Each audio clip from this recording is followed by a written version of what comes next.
नमस्कार। Super India news TV में आपका स्वागत है। मैं हूं राजेश आर्य।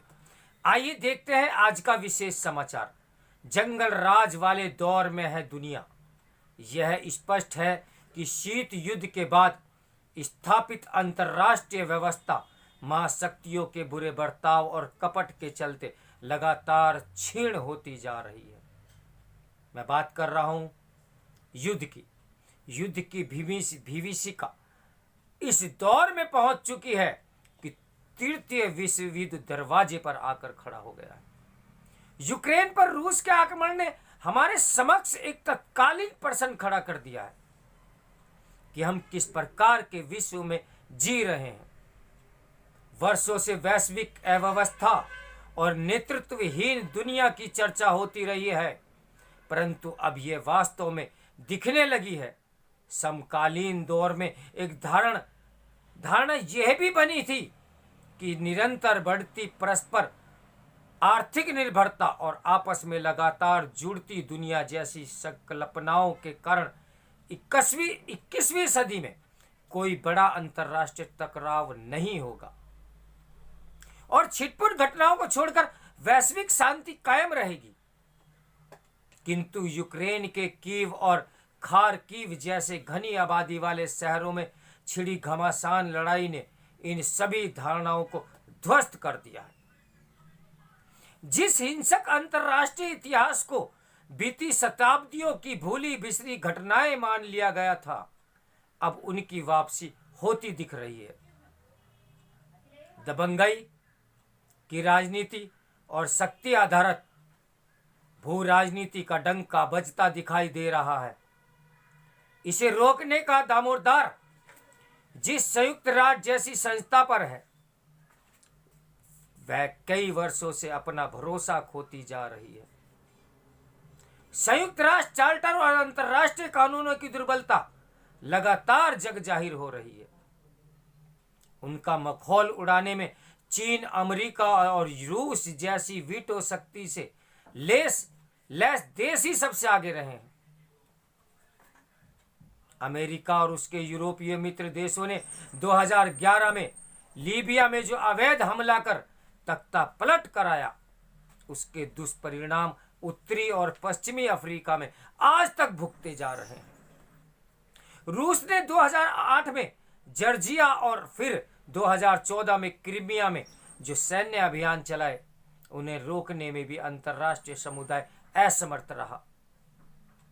2021 से लगभग एक दशक तक सीरिया और इराक के तथाकथित गृह युद्ध में पश्चिमी शक्तियां और रूस दोनों ने अलग अलग स्थानीय लड़ाकों की सहायता की और इस्लामिक स्टेट यानी IS के खात्मे के नाम पर गैर कानूनी हस्तक्षेप किया। 2015 से चल रहे यमन के छद्म युद्ध में भी अमेरिका, रूस और उनके साथी देशों ने वहां विनाशकारी खेल खेला है। इधर एशिया में चीन ने अपनी ताकत का बेजा लाभ उठाकर दक्षिणी चीन सागर में स्थित छोटे देशों के हिस्सों को हड़प लिया और 2016 में परमानेंट कॉल्ट ऑफ आर्बिट्रेशन के निर्णय की खुलेआम अवहेलना की। चीन ने कोविड महामारी के बावजूद 2020 में भारत पर पूर्वी लद्दाख में अतिक्रमण करने में कोई संकोच नहीं किया, जबकि ऐसा कदम दोनों देशों के मध्य द्विपक्षीय अंतर्राष्ट्रीय समझौतों का खुला उल्लंघन था।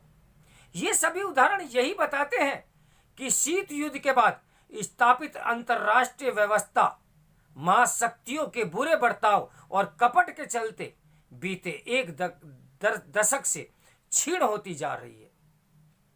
जो हश्र यूक्रेन का हुआ, वह ताबूत में आखिरी कील के समान है।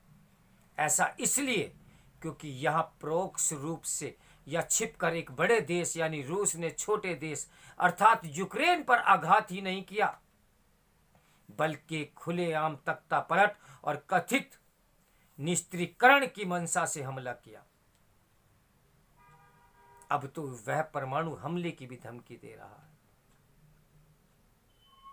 दरअसल महाशक्तियों के बीच सदियों से चली आ रही प्रतिद्वंद्विता और एक दूसरे पर हावी होने की राष्ट्रवादी भूख ही इस लड़खड़ाती अंतर्राष्ट्रीय व्यवस्था का मूल कारण है। यही इसकी पृष्ठभूमि है। हाल के कुछ वर्षों में चीन और रूस ने स्वयं को अमेरिका की बराबरी वाला दर्जा हासिल करने के मकसद से अति राष्ट्रवाद का सहारा लिया है। हालांकि रूस व्यापक राष्ट्रीय शक्ति वाले देशों के वरीयता क्रम में चीन से पीछे है और अमेरिका से बराबरी करने के काबिल नहीं रहा, फिर भी उसने उसके साथ ही चीन के नेताओं ने कथित राष्ट्रीय पुनः जागरण की अवधारणा का सैन्यकरण किया है। दोनों अपने अपने पुराने गौरव एवं ऐतिहासिक शिकायतों का हवाला देते हैं और अपने पड़ोसियों देशों के इलाकों को अपना बताकर उन पर नियंत्रण हासिल करना चाहते हैं। दूसरी ओर अमेरिका किसी भी हाल में अपनी वैश्विक प्रधानता को बनाए रखने के लिए प्रतिबद्ध है और रूस या चीन के क्षेत्रीय दावों को स्वीकार नहीं करना चाहता।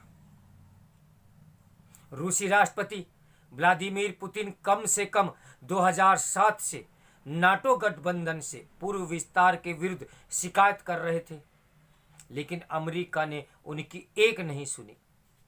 नाटो के नए सदस्य बढ़ते गए और रूस की पश्चिमी सीमाओं पर अत्याधुनिक हथियार एवं सेनाएं तैनात करते गए। इस दबाव के खिलाफ रूस की शिकायत जायज भी थी, परंतु यूक्रेन जैसे संप्रभु देश पर सीधा आक्रमण करना और उसे ऐतिहासिक रूसी साम्राज्य का अभिन्न अंग बताकर उसे अपनी कठपुतली बनाने की मंशा प्रकट करना कानूनी और नैतिकता रूप से अनुचित है। जब बाहुबली आपे से बाहर हो जाए तो नतीजा विनाश के रूप में ही निकलता है। यूक्रेन तो तबाह हो ही रहा है, लेकिन उस पर हमला खुद रूस का आर्थिक और सामरिक रूप से भारी पड़ सकता है। अब यह तय है कि यदि चीन ताइवान अथवा अन्य किसी देश पर आधिपत्य का प्रयास करेगा तो उसे भी प्रतिरोध का झटका ही मिलेगा। इसके बाद भी फिलहाल अन्य देशों के खिलाफ बल प्रयोग की बढ़ती प्रवृत्ति को नियंत्रण करना असंभव सा लगता है। आखिर जिसकी लाठी उसकी भैंस वाले इस दौर में वे देश क्या करें जो बड़े देशों के निशाने पर है।